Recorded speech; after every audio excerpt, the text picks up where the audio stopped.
Greetings,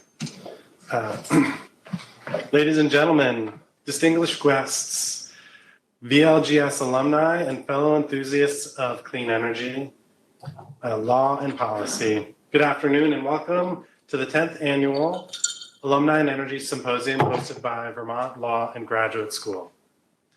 My name is Daniel Phillips and I'm a 2004 VLGS alumni.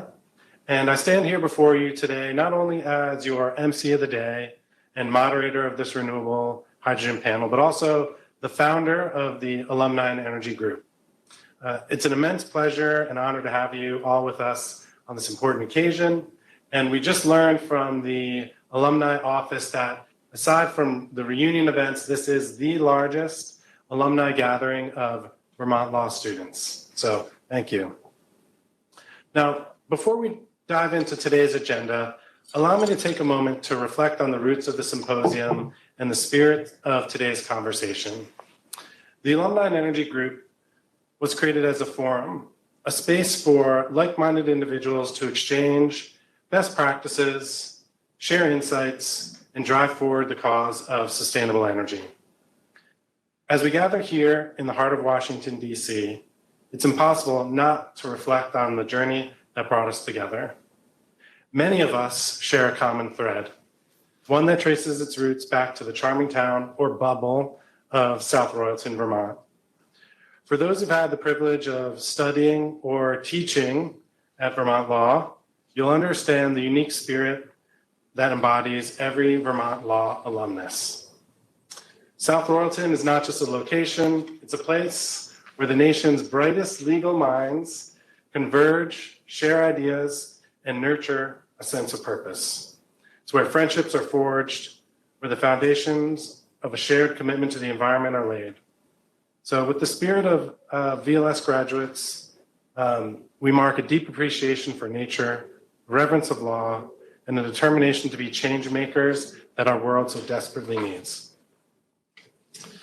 It's incredible to see how the vision of this symposium has been nurtured over the year and blossomed into this significant event, where we convene experts, innovators, and alumni who are united by our commitment to fostering change. So treat this symposium not just as a gathering, but as a launch pad for conversations that can transform into dynamic alliances within the realm of clean energy law and policy. The goal is for our discussions today to serve as a spark, a catalyst, and a source of inspiration for us all. Each word spoken, each idea shared has the potential to reverberate far beyond these walls. Today, we'll have three exciting panels. The first on renewable hydrogen, unveiling opportunities and surmounting challenges, which will be moderated by myself. The second will be solar energy's illuminating role in the clean energy transition, moderated by Danny Changala, JD MELP 2013 and COO of Ranger Power. Our third panel will be Accelerating Transportation for Electrification, The Road Ahead, moderated by Thomas Ashley, Vice President and Government and Utility Relations at Volterra, class of 2008 JD MSCL. But before I transition to our panelist discussions, I want to extend my deepest gratitude to all of you for being here. Your commitment to forging the law and policy to support sustainable energy and our shared vision for a brighter future. We're making a difference one symposium at a time. But I would be remiss if I did not take a moment to express our appreciation to our sponsors, whose unwavering support has made this event possible. Bracewell, who's offered the event space for today, Perkins Coie for their generous support year after year, the Institute for Energy and the Environment, and the Alumni and Development Office have demonstrated their dedication to our cause, and for that, we're grateful. Your contributions ensure that our collective voice for energy is amplified, and your commitment to supporting the VLGS Alumni and Energy Group is truly commendable. A special mention is reserved for Professor Kevin Jones, our esteemed faculty sponsor, who has been with us since the inception of the group. Kevin your guidance, wisdom, and tireless dedication to our shared mission have been instrumental in shaping the Alumni and Energy Group and the vibrant community that it has become. Your support and mentorship have touched countless lives, and we owe you a debt of gratitude for your steadfast leadership. Thank you. Now let's embark on this journey together of inspiration and transformation. So now we'll begin our hydrogen panel as I move from MC to moderator. I guess changing seats isn't necessary, but sometimes we have to wear different hats in our roles.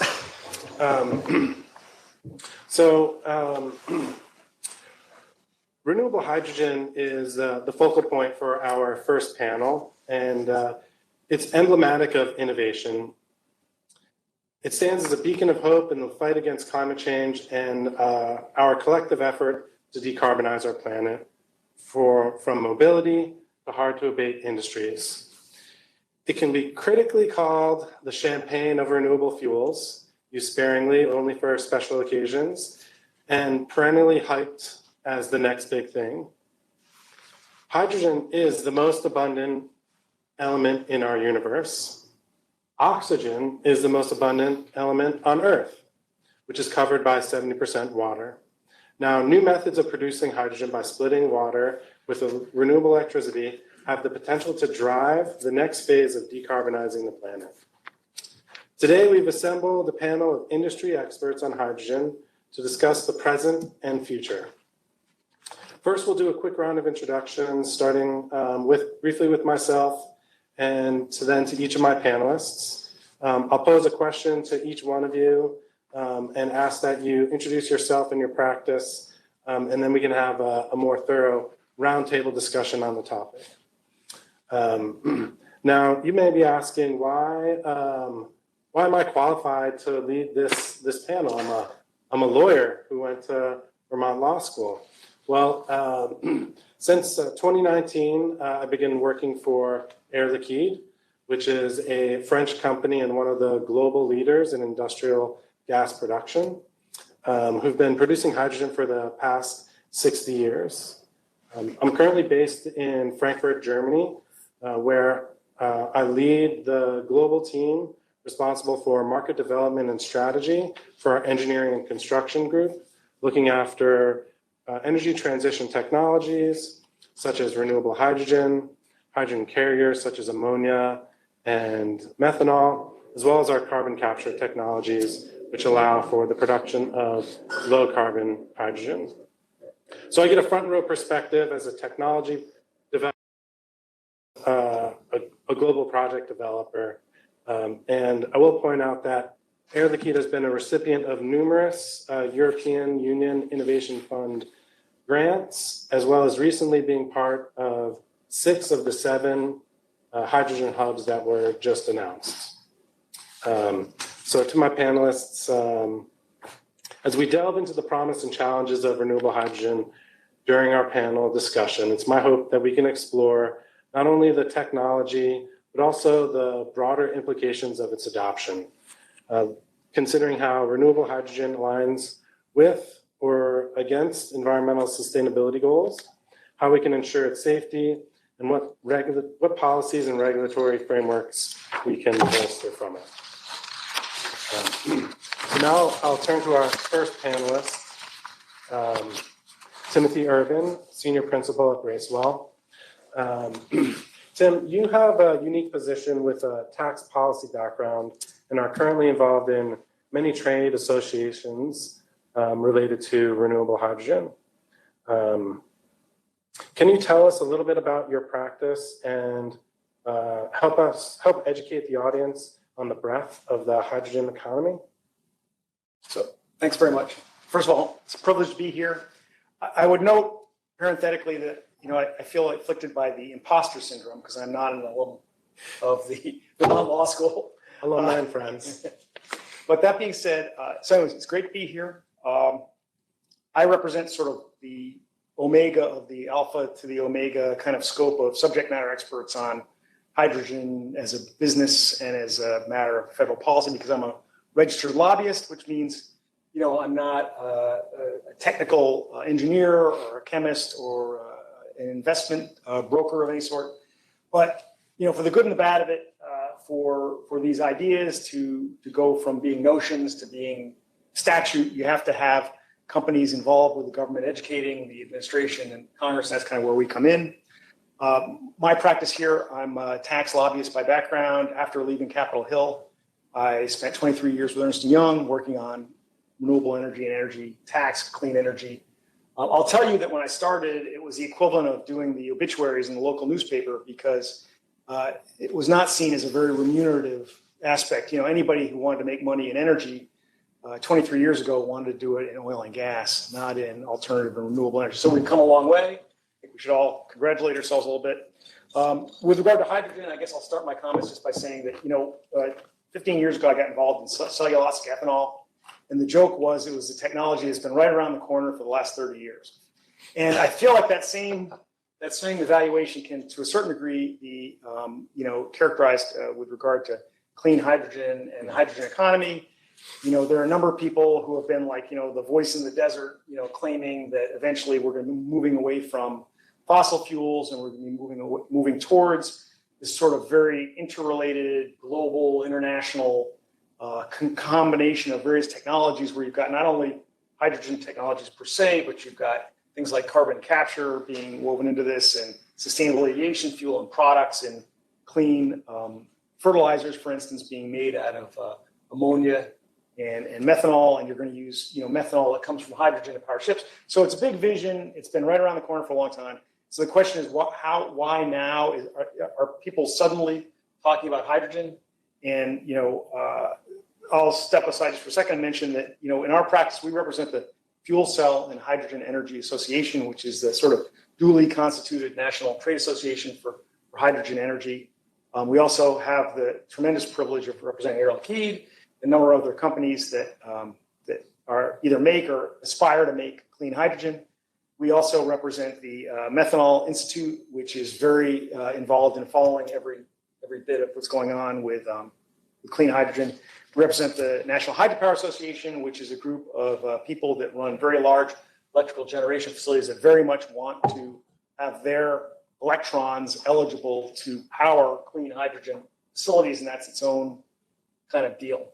And then finally, we represent the Clean Fuels Alliance America, and there's a lot of interesting kind of crossover with hydrogen and some of the transportation fuels. So all that being said, coming back to where we started here, I feel like I should be getting CPE credits for listening to my other panelists talk, because to me, I think the sort of deal end is really very intriguing. And if I could go back in time and not spend 11 years in the military, but spend time getting an MBA, I think I would have really enjoyed doing kind of the deal work. So I'm really looking forward to this. But I think now we're at this really weird kind of inflection point where the original lobbying has sort of been done. The statute, the ink is now dry on the Internal Revenue Code and some of the hydrogen hubs area. And now we're in the middle of this like incredibly high stakes game of roulette with the administration over regulations. And the deal guys are all like ready to pounce, and they just need to know how much comfort they're going to have, how long are these credits going to go, what are the requirements, what are the recs going to cost. So it's just tremendously exciting period, and I'm kind of looking forward to the testimony from my peers here. I just want to clarify, I think we're still waiting for the ink to dry. It's getting there. It's smudged in places. I think it's a little smudged and hard to read. Thank you, Tim. So next we have Andrew Hansen, who's a partner at Perkins Coie and an adjunct faculty at VLGS summer session, who teaches the Environmental Litigation Workshop and the Renewable Energy Project Finance and Development course. First, Andrew, how much more fun is it to teach at VLGS than be a student at Lewis and Clark? Okay, that's not a real question. We all know the answer. So hydrogen related, policy and regulatory support play a crucial role in the adoption of renewable hydrogen. We've heard a lot about the hubs and the IRA. What is your perspective on these policies? Which ones will be effective, and where can there be improvements made?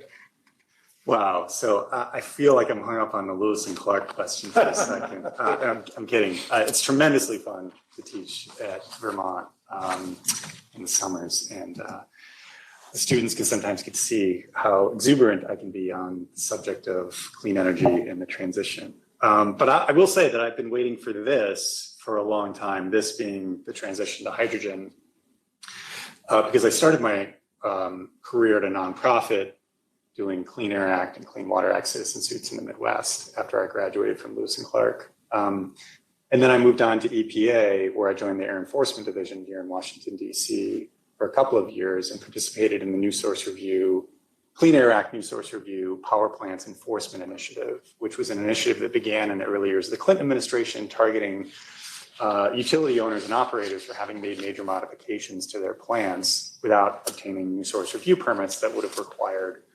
hundreds of millions of dollars in pollution controls.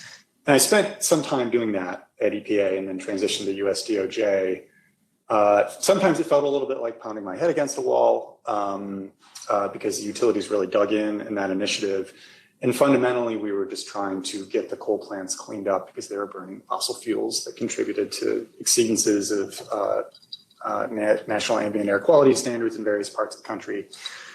And all the while, I kept thinking, if only there was something other than coal for baseload generation, or even natural gas for peaking generation. Renewables are great, batteries are great, but what is a fuel that we can actually use to run combustion turbines that doesn't generate the same greenhouse gases and issues associated with criteria pollutants, although hydrogen still has its issues on that regard.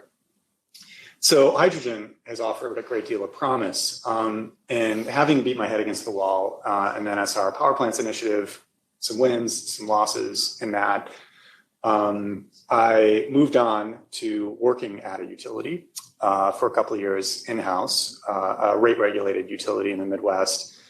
And from there, went to Perkins. And fundamentally, rather than being an environmental lawyer, I transitioned to moving away from trying to stop the bad stuff and instead become a part of the energy transition that was just really beginning in 2016, 2017 in the United States. And so I started learning how to transact for wind development projects, how to acquire solar development projects, which the utility that I was working for at the time was doing a lot of. And again, hydrogen at that time, still very nascent. It remains nascent.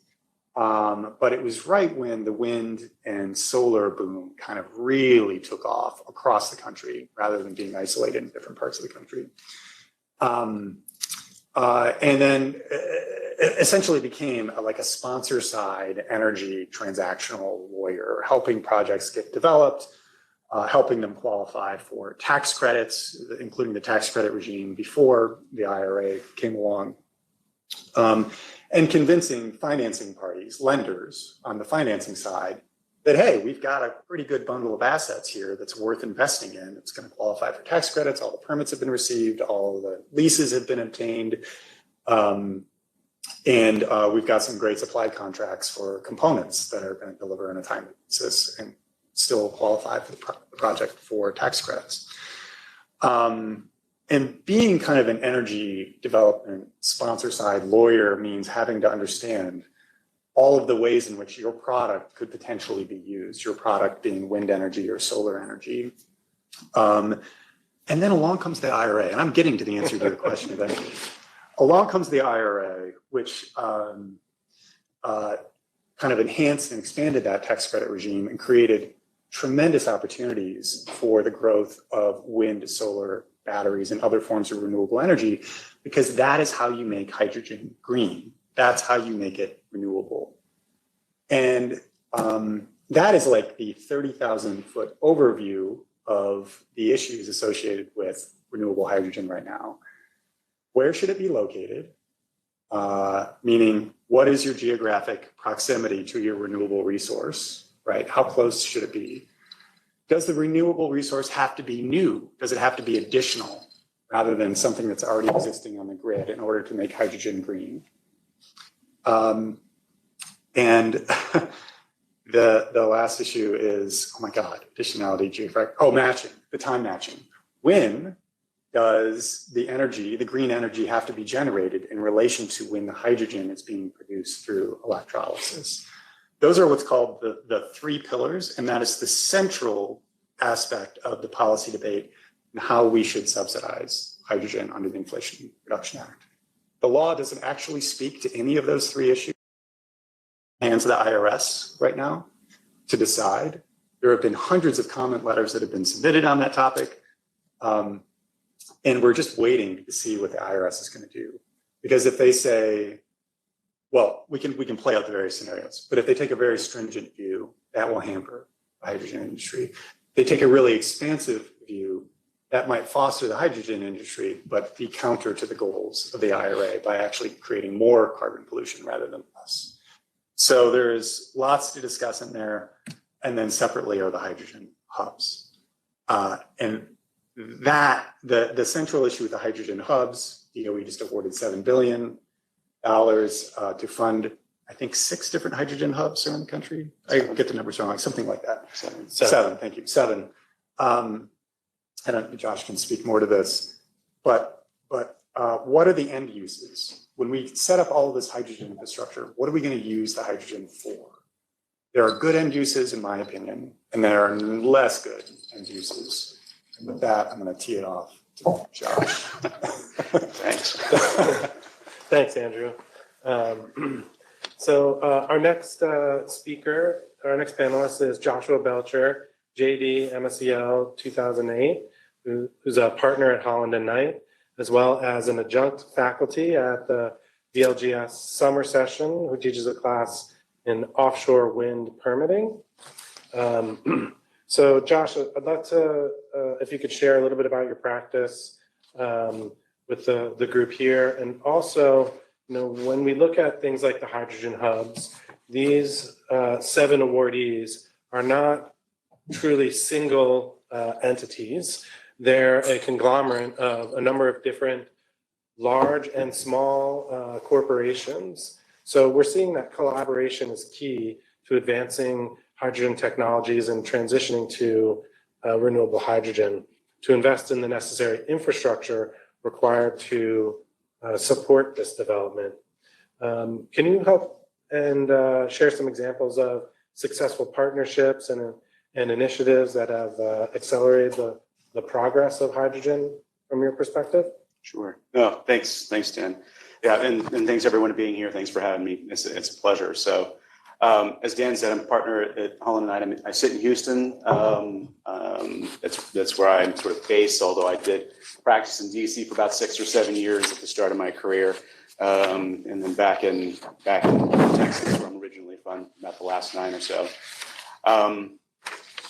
My practice, by way of background, it's always been in energy. I've sort of always done energy from the very start. I'd say nowadays, probably about 90% of that practice is in the clean energy space. So doing wind, solar, batteries, offshore, renewable natural gas, and that sort of thing.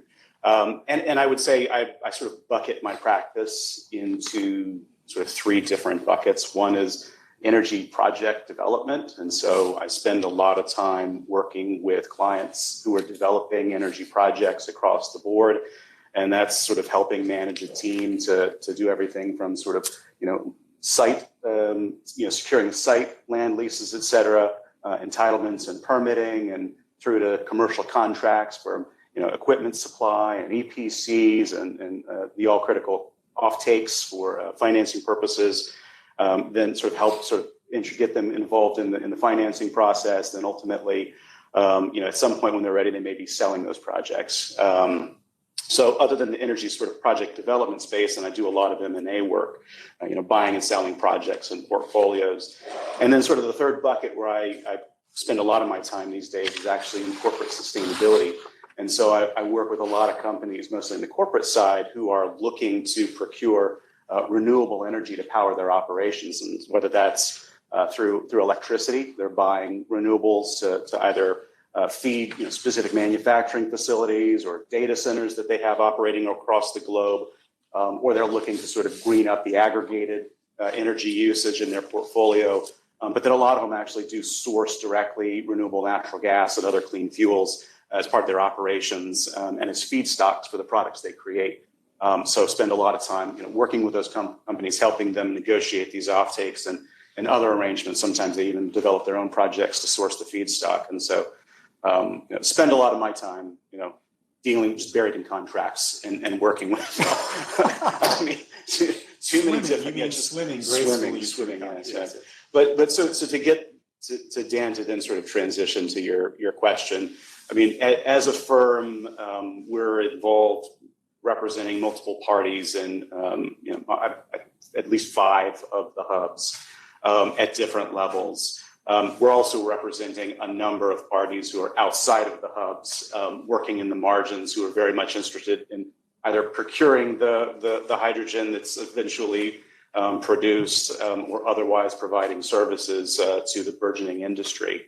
And it's, like you said, Dan, it's a process. There's no single company out there that is doing everything. There are a few who are trying, right? A few very big ones who can do quite a bit. But by and large, what we see is that these efforts at the hubs are collective. There are a lot of different companies, sometimes with diverse and competing even interests, who are devoting a significant amount of time and cash to figure out how we can sort of unlock the value for the broader industry. And that has been a really interesting process. In the hubs themselves, there's sort of the collaborative agreements that every kind of brings them together in the hubs.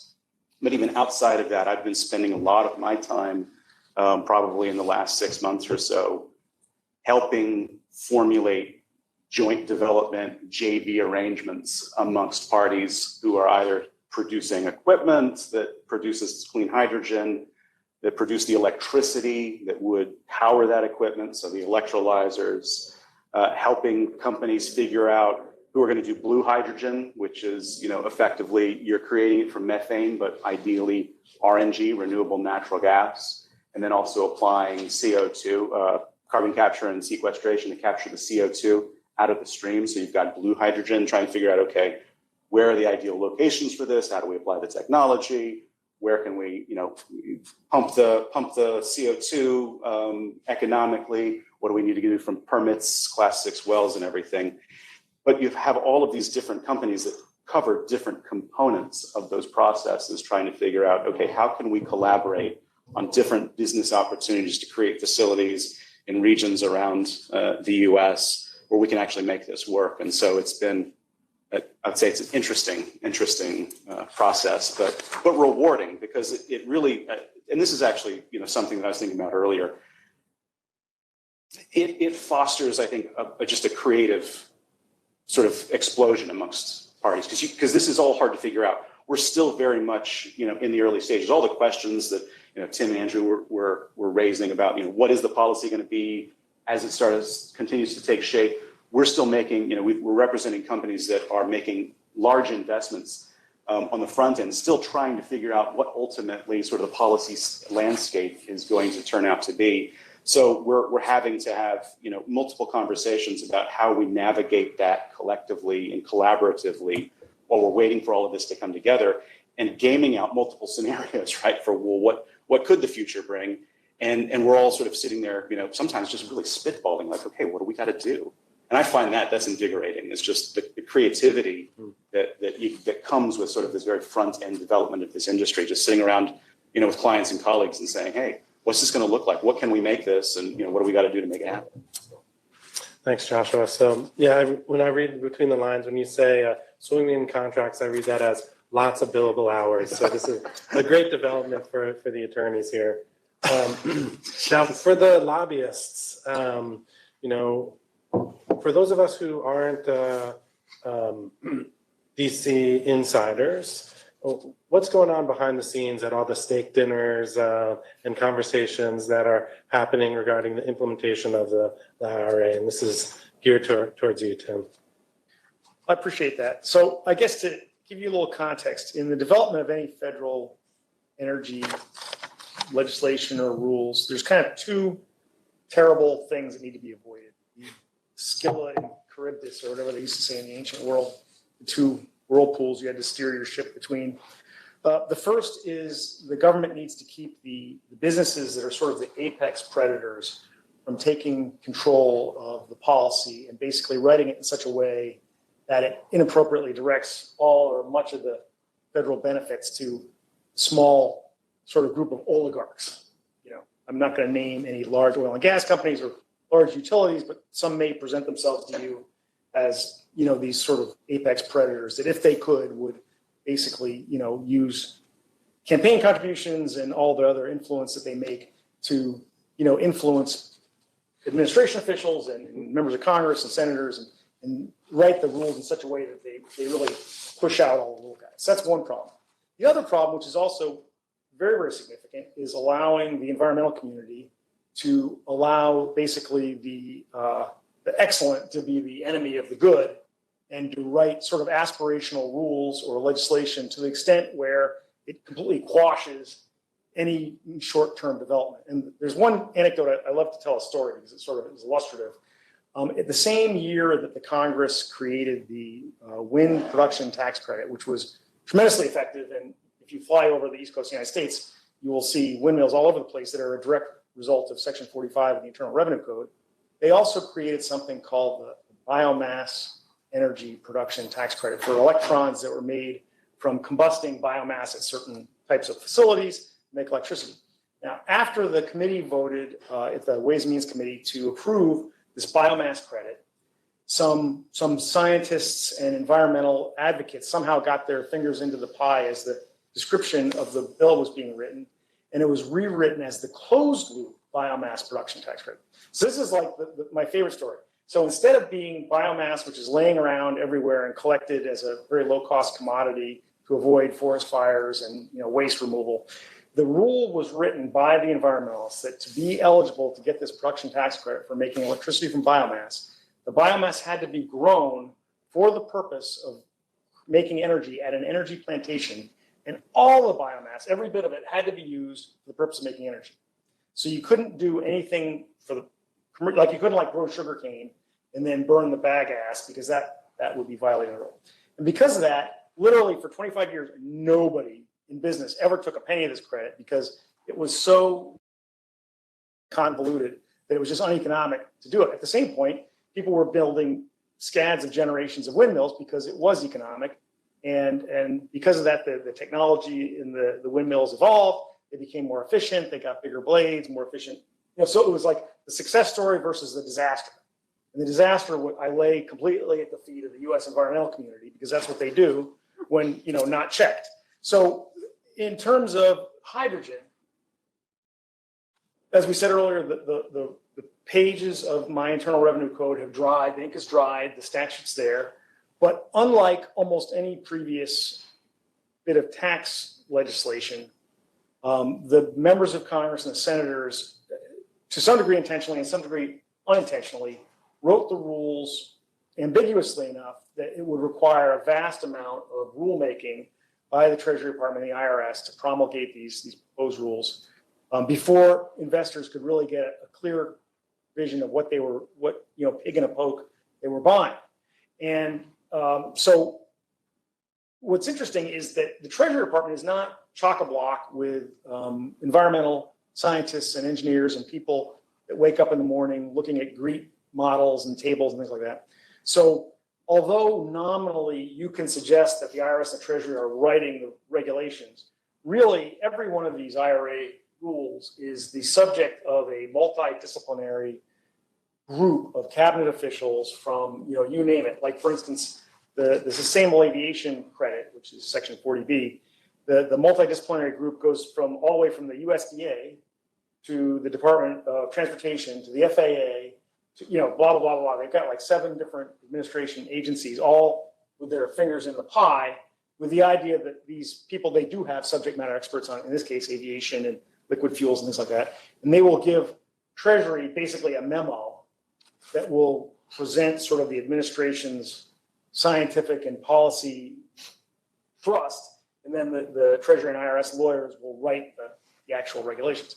So of all the various IRA credits that are the subject of these rulemakings, there are two that are vastly more controversial than any others. And those two are the Clean Hydrogen Production Credit, 45V, and the Sustainable Aviation Fuel Credit, 40B. And of those two, the one which is vastly more controversial than the other is 45V. And so just for people to understand, there's kind of a titanic struggle going on right now because during the entire legislative debate on the Green Act, which was then superseded by the Build Back Better Act, which was then superseded by the Inflation Reduction Act, there was never a jot of ink spilled spelling out anything about any three pillars. The three pillars was designed by a professor at Princeton University and people at NRDC and some of the other environmental groups. And they worked night and day during the debate on these pieces of legislation to get the Congress to write these rules into the legislation, and they were not. So now the bill passed. The general rule in federal policy is that once the bill is approved by Congress and signed by the president, any additional insertions of new rules, new rates, new periods, that all has to be done in subsequent legislation. So on August 23rd of 2022, a number of our clients went ahead and started making business plans and getting investment to place in service clean hydrogen production facilities. And in order to get the investment and to go ahead with the plans, they had to make economic assertions as to what the costs were going to be of the various inputs, including the cost of the renewable electricity, which would run the facilities, which has to be renewable, or else you won't pass this GREET model test and you won't be eligible for credit. Fast forward a year later, now all of a sudden, same taxpayers are being told, oh, well, we're actually considering new rules that are not in the statute that you would have no way of knowing on August 23rd of 2022 would be part of the subsequent law. And your RECs, the renewable energy credits, or the other types of either electricity or documents and certificates that you need to prove that the power meets the criteria, these RECs may now be vastly more expensive because instead of dealing with a universe of a zillion renewable electricity providers, you're now dealing with only the brand new ones who have a captive market and are going to charge more money. So right now, you may have seen there's been a vast number of ads in the press, especially in the Washington press, to try to influence lawmakers. There have been meetings with the Treasury Department, the Department of Energy, the White House climate team, all the senior people around the president. Vast amounts of lobbying. At the same point, there's been a tremendous amount of pressure placed on members of Congress and senators and administration officials by environmental advocates who, let's face it, they represent a group of voters who the president is going to very much need in the next election and whom he has not always satisfied in some of the other actions taken by the administration. And then now, just to make this more complicated, there's an overarching dynamic which we haven't talked about yet, which is that anybody who anticipates making clean hydrogen in this country and anticipates getting investors to give them money has to prove that there's a market. And one of the ways that you assert that there's a market is you attribute some of your production to going to exports. And now Europe, which was the logical end, recipient of some of these exports, now has their own clean hydrogen rules, some of which look a lot like these proposed three pillars in the United States. So, on the one hand, you've got a bunch of taxpayers who are sort of shaking their fists in the air about the patent unfairness of adding new rules to an enacted law.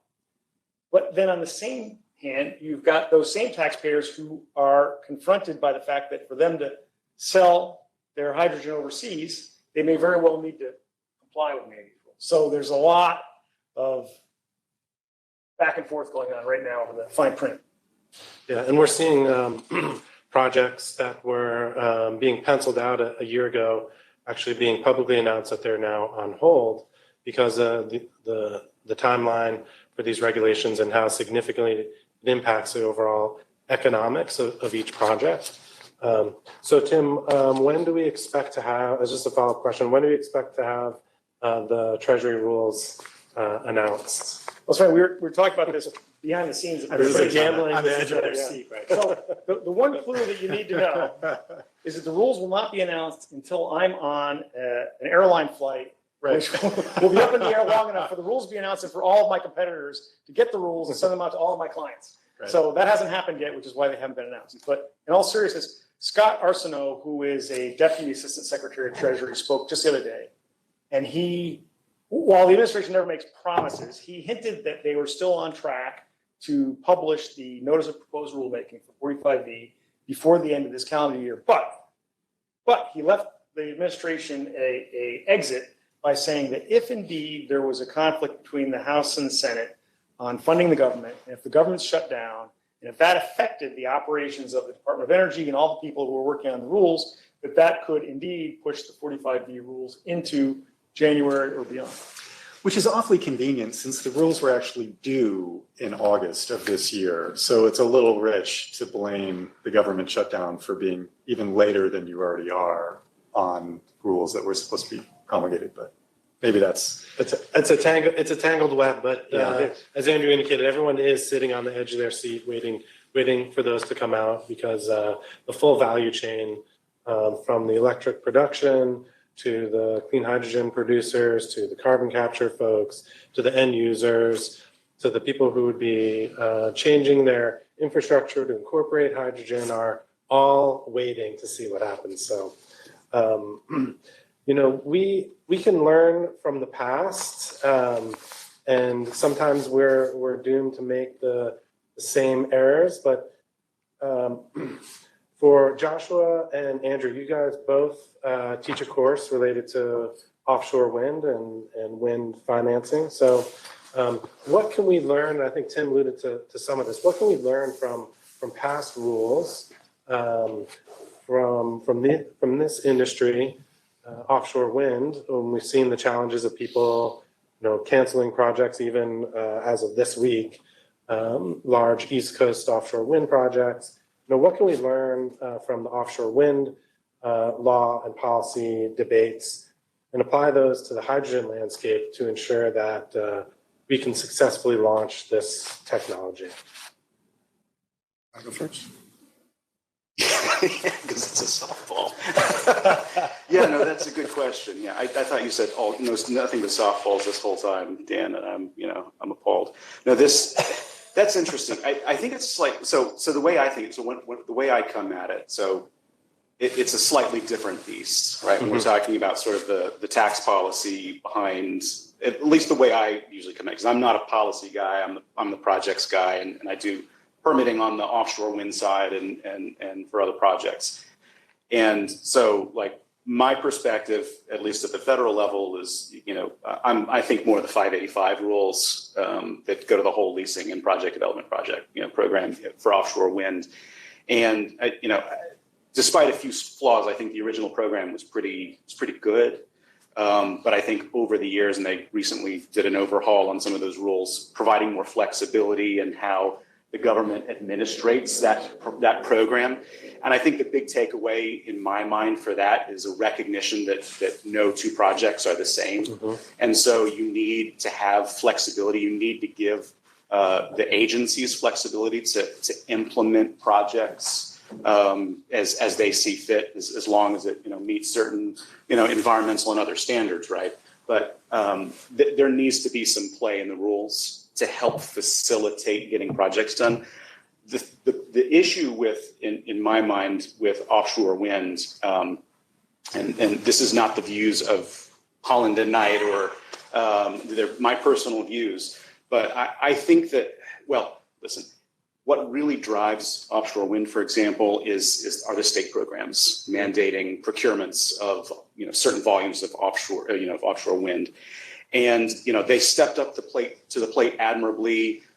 Several states have said, look, we have these big demand that we want to purchase, and we're going to subsidize by we'll pay slightly higher power prices, but it'll get the program off the ground and bring clean wind energy into the states. But I don't think, for whatever reason, I understand they need to protect their constituents, but they maybe did not consider that you do have dynamic markets where you could have supply chain issues, you could have inflationary pressures that then change that pricing dynamic. And so you've got a whole industry that's already operating on like a narrowing margin. And then when the states say, yeah, well, we're going to hold you to this price and we're not going to work with you, that kills it right there. And so it's again, being flexible, staying flexible, and also it's sort of a commitment.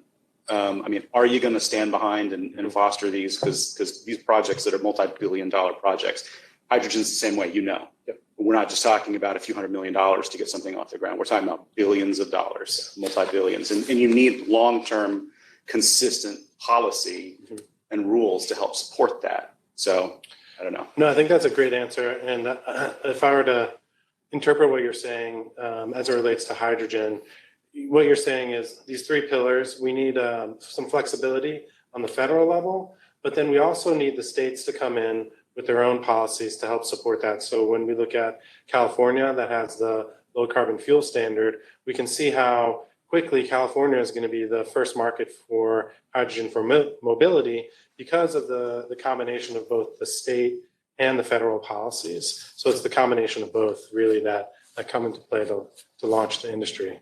Okay. Could I add something Sure. to that? Just because there's another aspect, in addition to more technical aspects.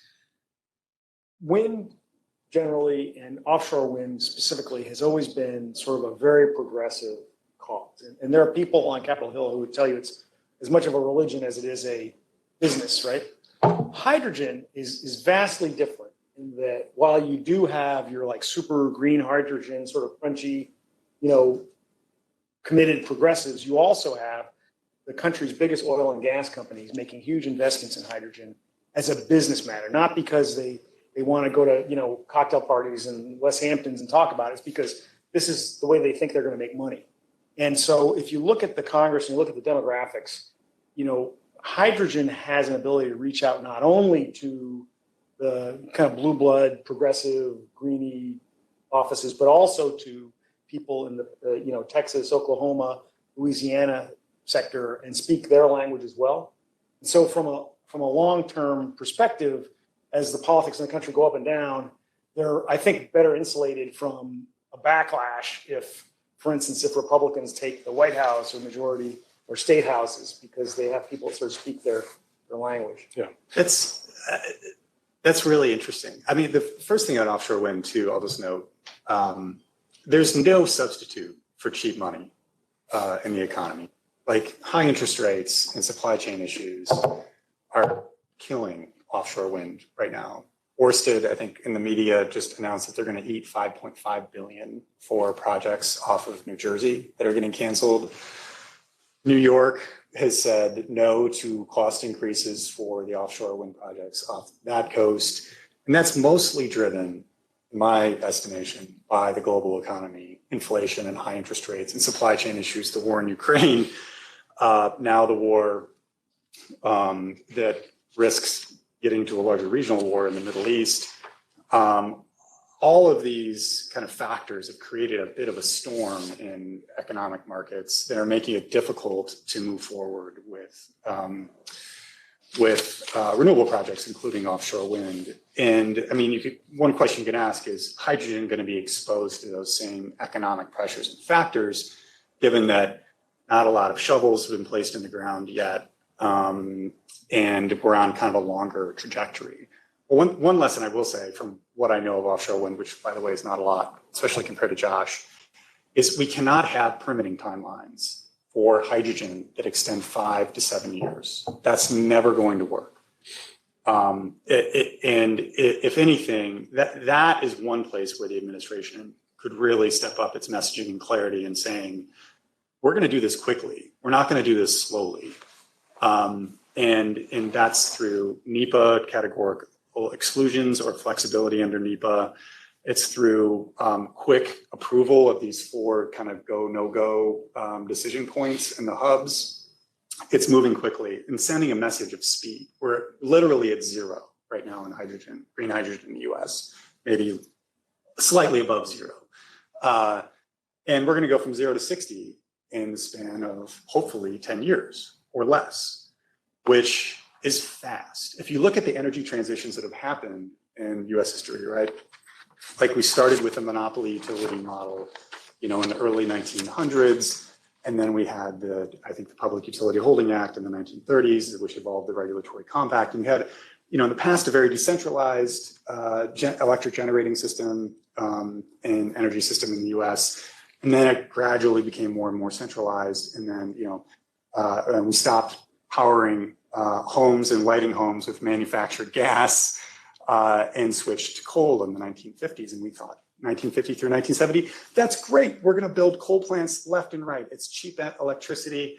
It's going to power the American economy. It's what has made America, or the United States, one of the most powerful economic forces in the world, if not the most powerful economic force in the world. And then you get to the 1990s, or even 1989 with the WEPCO decision, applicability determination by EPA that said, hey, wait a minute, guys, you've been modifying the coal-fired power plants without getting Clean Air Act permits for all of these years. You're going to have to step up your game. And the utility industry said, oh my gosh, that's terrible. Forgetting that, 40 years ago, we'd gone through a transition, 40 or 50 years ago, to build coal. We're going through another one of those transitions right now. It happens every 40 or 50 years in the United States. And the question is how quickly it's going to happen, right? It started in earnest, I would say, about 10 years ago. And so I'd say we're about 10 years into it so far. Coal-fired power plants are being shut down. New wind, solar batteries are being stood up to replace that. About 40% of US electricity right now, I think, is renewable. And we're on track to keep going in that direction. So if anything, I think the lesson is, one, we're in another cycle. Two, cheap money helps foster that cycle and speed it up. And then I guess maybe I would say three, we always think whenever we go through these cycles that we've found the answer and that it is unequivocally going to be the right answer and we have to hurry up and do it now. And in 40 or 50 years, I expect we will probably be saying to ourselves, oh my God, what were we thinking when we did that?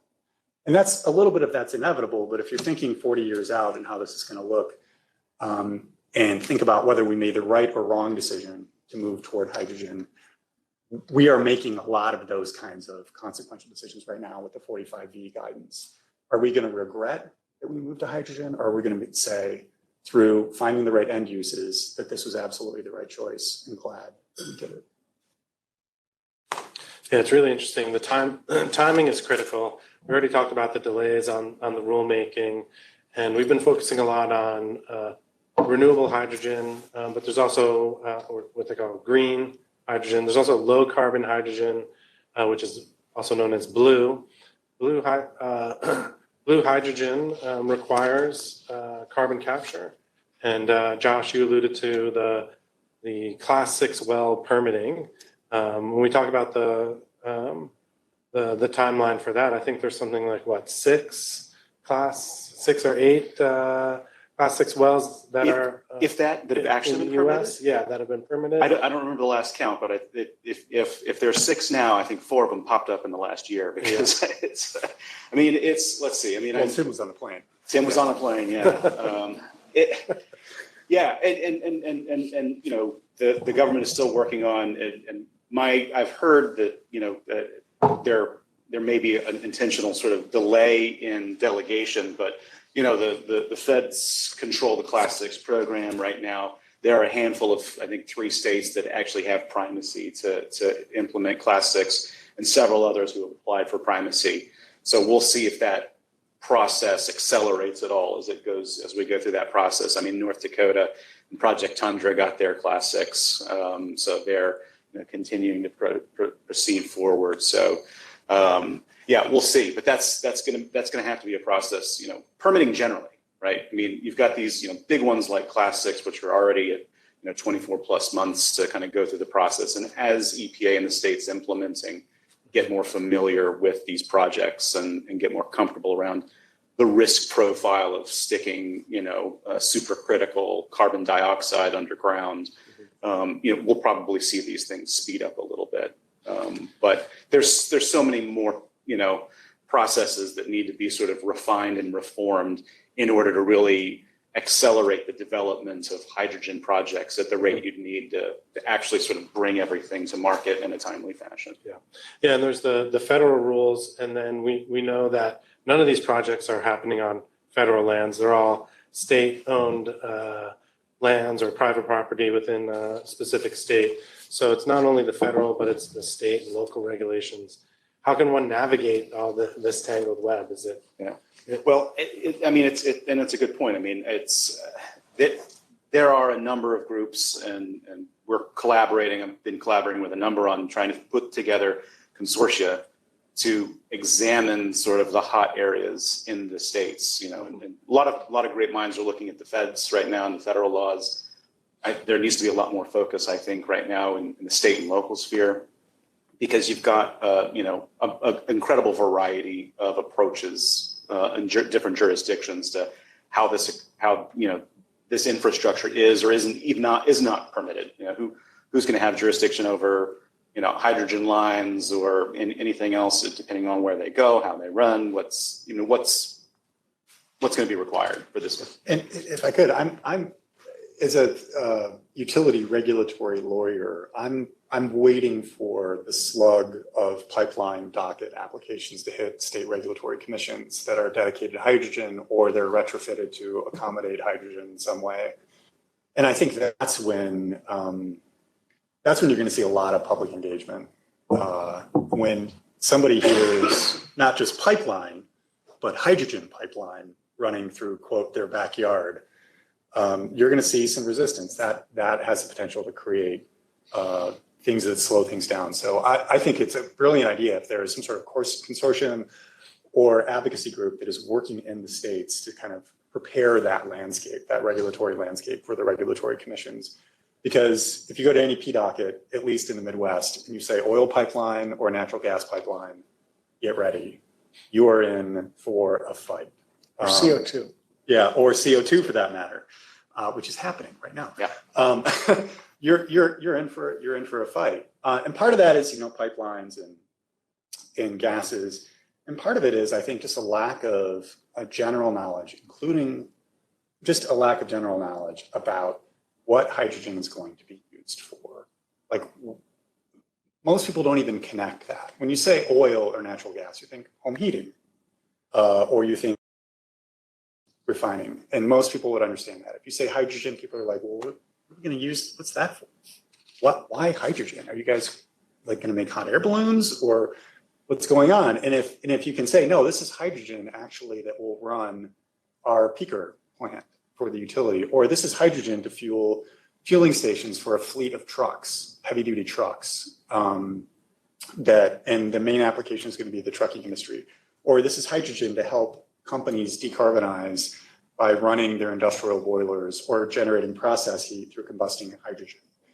And so that is one kind of, I would say, a grassroots disconnect between federal policy and what's going to happen at the state levels, because those folks who don't understand or appreciate the value or importance of hydrogen are going to show up and probably oppose most projects. Yeah. It's a massive educational program that's needed to kind of just set a baseline familiarity amongst people, but regulators who are in the same boat, by and large, because they're just normal folks like you and me. And so, yeah.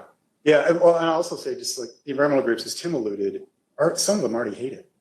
Like they already don't like the concept of hydrogen. They think using hydrogen for power generation is inefficient and the wrong use and could potentially add carbon. That's the message that they're putting out. And they want to electrify virtually all types of transportation. So even trucks, they're opposed to. Yeah, the stakes are high. It's not only the ability to, hydrogen has not only the ability to decarbonize our personal transportation, long haul trucking, the steel industry, but it can actually change the balance of energy, of global energy imports and exports. So where we have the ability to become an exporter of energy, or countries that weren't in this position can now reap the benefits. So these policies are really critical, not only on a local, federal, but at international level. I know we've just got a few minutes left on this first panel, and during our prep call, when we all sat down, each of us had an interesting analogy for our our favorite hydrogen analogy. Andrew, yours was related to my favorite sweet breakfast that I would often have in South Royalton. My favorite topping to apply maple syrup on top of it was the pancake analogy. So in closing, can you each share your favorite hydrogen analogy and final points on how the hydrogen economy can advance the decarbonization of the U.S. infrastructure? Sure. I had to think hard for a minute. So I have been to Eaton's, so, and RIP, but it made me think of that because I've had the blueberry pancakes there back in the day. I was thinking about one of the neat things about hydrogen that Congress did in the law is it allowed this opportunity to stack credits. And it dealt with the related party issue by allowing you to both own the electrical generation and the hydrogen electrolysis facility and get credits for both. So you've acquired ownership of the solar array and maybe the battery. Solar qualifies for the PTCs now, the battery qualifies for the ITC, and you can make your choice between the hydrogen, whether you want it to qualify for the ITC or you want it to qualify for the PTCs under 45V. So 45V versus 48 there. And the idea is that Congress wanted to incentivize each step in the supply chain for green hydrogen.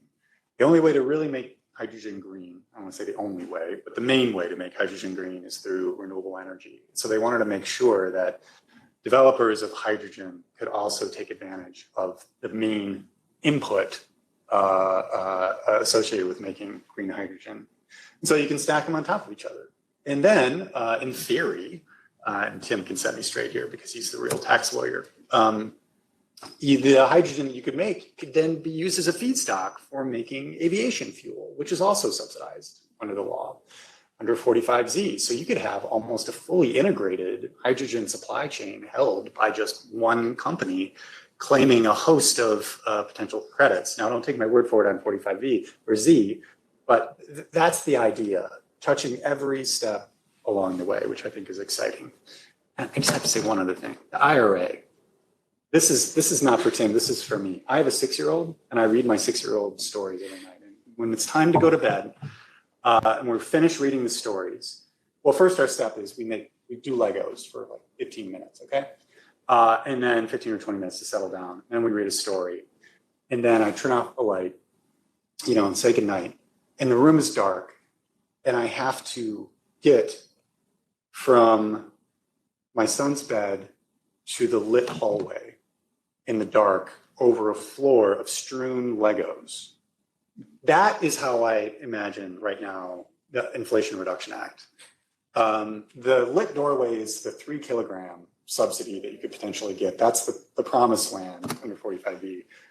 But you have to figure out where to step along the way to make sure you don't hurt yourself and get injured. That is how I think about where we are right now with the 45V credit. And it's very painful. I should go last because I remember when we had this question on our prep call, I specifically told you I don't have a food analogy. You're not an analogy guy. I didn't have one. I sat there and said I don't have one, but I thought of one on the fly. And you, I was buying you time. No, I was sitting there. I recognize that, Andrew. Thank you. So I was sitting there and so this might be a big flop, but it's going to be a little seasonal, right? Hydrogen project is like your Thanksgiving turkey, right? There are a lot of different ways we like it. We stuff it with all kinds. Some people do turduckens. We dress it in all sorts of different ways. It's wonderful. And I think hydrogen's in the same way. There are a lot of different ways you approach these projects because they're all going to be happening in different regions for different uses and everything else.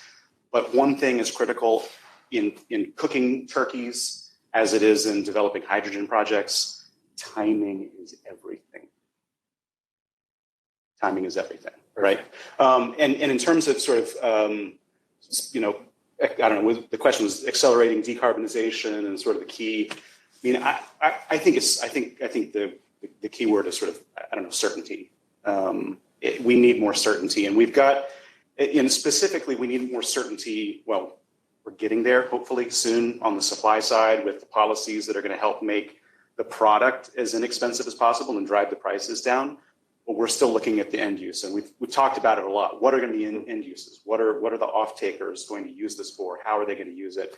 And there are lots and lots of ways, but there are so many who are still sort of uncertain about the cost and the supply that they're not yet quite willing to make that investment in the necessary infrastructure to convert, their processes. So I think we're doing a great job on the supply side, and hopefully that starts to kind of lock in soon. But we need to come in behind that with policies that lets the downstream folks have certainty that when they need that supply, it's going to be ready to go so that they can put in the bucks to actually transition. Awesome. Not a flop. That's a great analogy. So we got the fly, Josh. Yeah. So we've got the stacking of the pancakes. We've got the timing of the Thanksgiving dinner. Tim? Well, it's interesting because if you hearken back all the way to the first federal proposal on clean hydrogen, it was one that was of an extremely narrow vision that basically would have provided some production benefits to utilities who took electricity when it's cheap and turned it into hydrogen and then turned it back into electricity on the grid when it's expensive, which is great if you're a utility, but it sort of ignores the other 95% of the hydrogen economy. And so, we talked internally here at Bracewell a little bit about, the IRA is a bit of a kind of cornucopia of benefits for hydrogen. And most clients and many attorneys don't even know all of them. I was at a meeting with a Bracewell client in Houston who was talking about, the 45V, and he knew all about that. And he had read different law firms, things on the internet, right? And he said, if only they did something for storage. I said, well, actually, we created a storage credit in Section 48, and you're going to be able to get an ITC for your salt cavern. And the guy was just like blown away. So I feel like my children who get so many Christmas presents that it takes them days to find the last presents under the tree. I think that similarly, right now everyone's sort of obsessed with the PTC under 45V, but there's dozens of ways that you can, 45X, that should come out maybe in the next 2 weeks. If you've got, an energy storage mechanism or gadget that uses hydrogen storage and fuel cells, you may be in the money in that regard. And there's just all sorts of things I think it's going to take time for people to discover, like a cornucopia of all this different food and hors d'oeuvres and whatnot. So Okay, so the last Christmas present under the tree is your analogy. I think that's great. Thank you all for the time today, and I appreciate the colorful discourse. I'll also add my own analogy. In the beginning, I alluded to hydrogen today being seen as the champagne of renewable fuels, which is produced in an exclusive region in France. And I'd love to see, with your help, how we can change hydrogen from being the champagne of fuels to the beer that's served at the Worthy Burgers all across America. So thank you, and a little Sorro analogy for you there. So thank you. I think we're going to switch over to our next panel. Maybe we can take take some Q&A from the audience or those online. What was the name of the pancake place though? Was it Eaton? Eaton's. Yeah, it was Yeah, Eaton's. right down. That's what I thought. in 5 minutes, I'm going to go because this is still a long night. Yes. And we're waiting for someone. Danny, you want to go? No, please go ahead. Well, I was you guys have been talking about a lot of, as lawyers, deep into the details of the regulatory change to IRA, but I'm wondering if you guys can all take a step back from a policy perspective, care about hydrogen. What things does hydrogen add that solar and offshore wind, battery storage and all those other things can't take them. But why do we need all this? Why do we need green hydrogen? See, that's a great question. I have some ideas. Go for it. Go for it. This is just my pet issue that I think is the greatest value that hydrogen brings, and it's long haul trucking in the U.S. Heavy duty trucking, converting those trucks to fuel cell vehicles.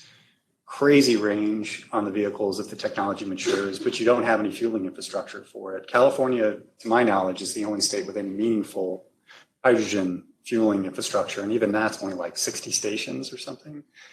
And I don't even think it's designed for fleet. I think it's mostly for passenger vehicles. So, but I think there's a tremendous amount of value for hydrogen in reducing emissions from long-haul trucking and transportation in the U.S. And transportation is the largest contributor to climate changing emissions in the U.S. right now. So, Don't forget marine applications. marine applications as well. Yeah. Yeah, also huge. Oh, and I would say also as an input or feedstock to sustainable aviation fuel. I'm hung up on. I think hydrogen has. My personal view is that it has the greatest value for transportation. Yeah. I'd take a step back, and I'd say it's good to have a diversity of options when we're talking about clean fuels and the transition. I mean,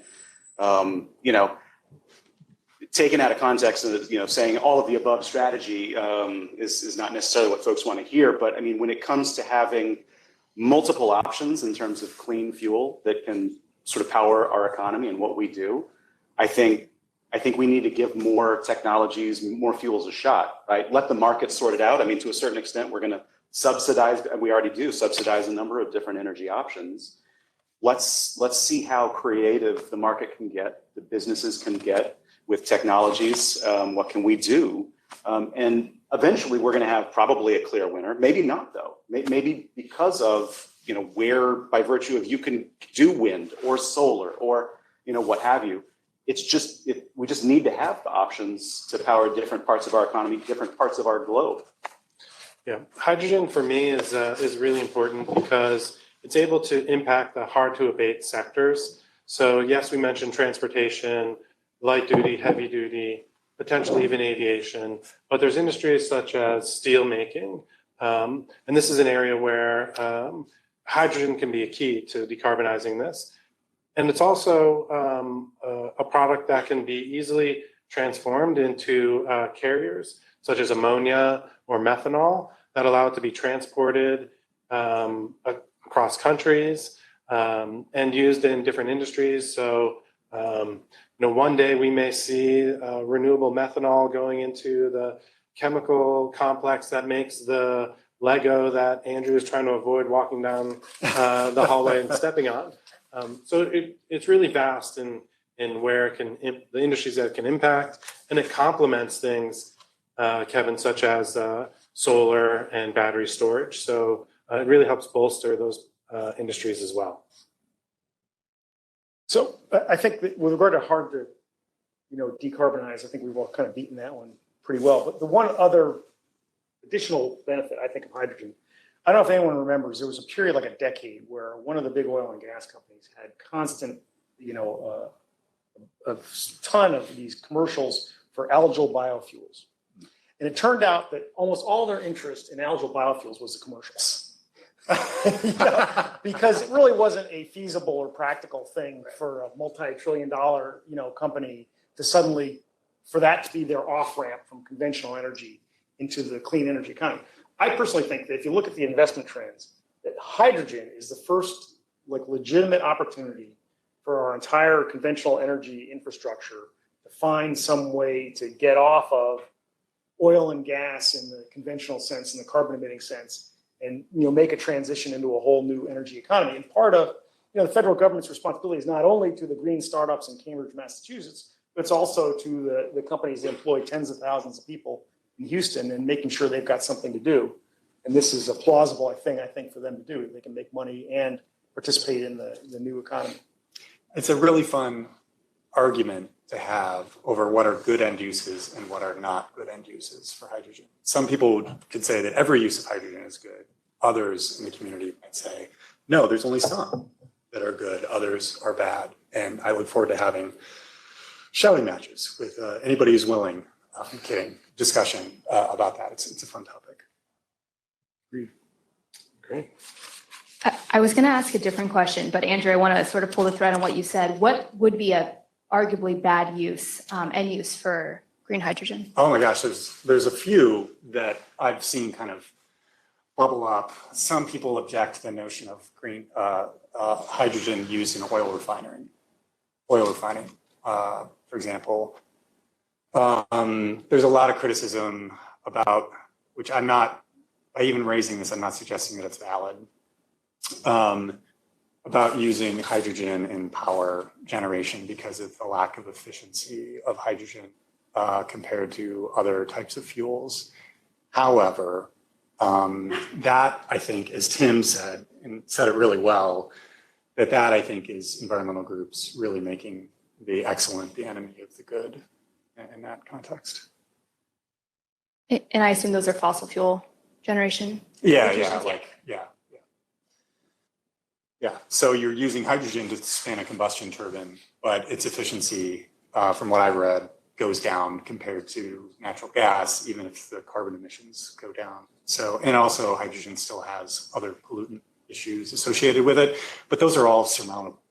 We've dealt with NOx for 40 years in this country. It's not something we don't know how to handle. So.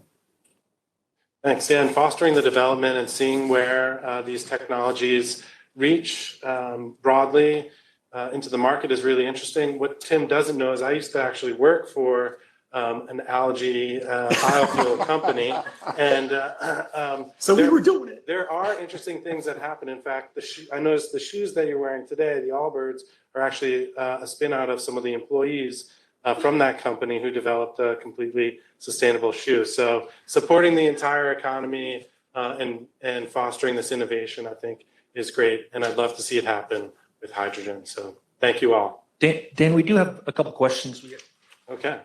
about 5 minutes left. We got a couple questions from the live streamers, which we definitely want to encourage to send questions in and engage with us. So the first one's on community engagement. And the question is, if the goal is to move fast, what are developers doing to engage these communities now?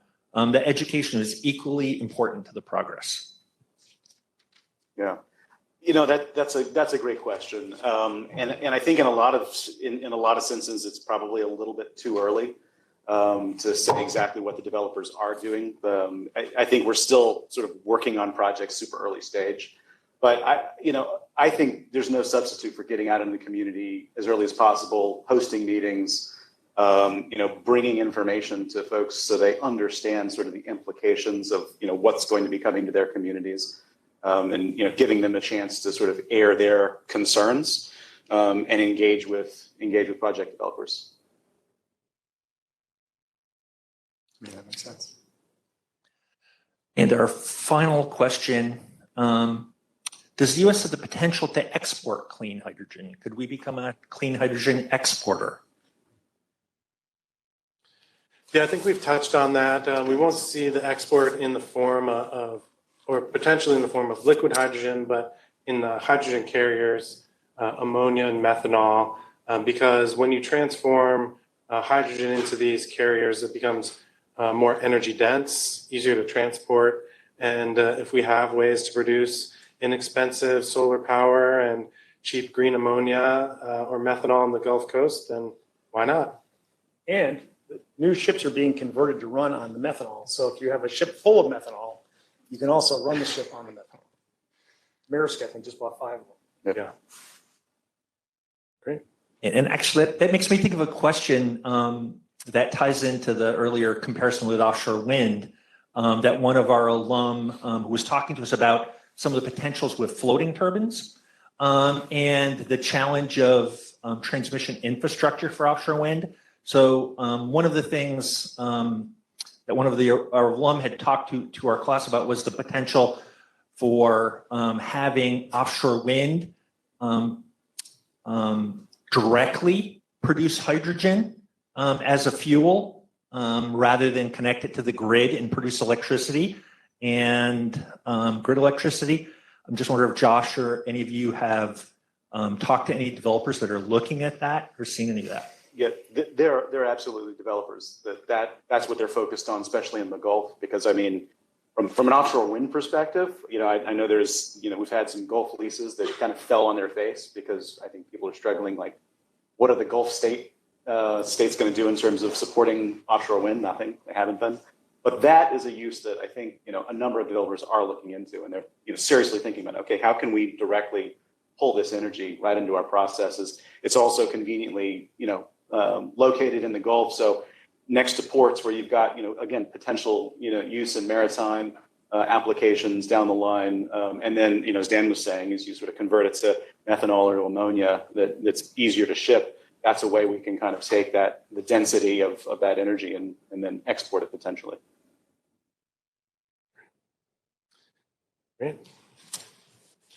Well, if there's no other questions, then we'll conclude our first panel. Thank you very much to all my fellow panelists. Hope to see you at next year's symposium as well.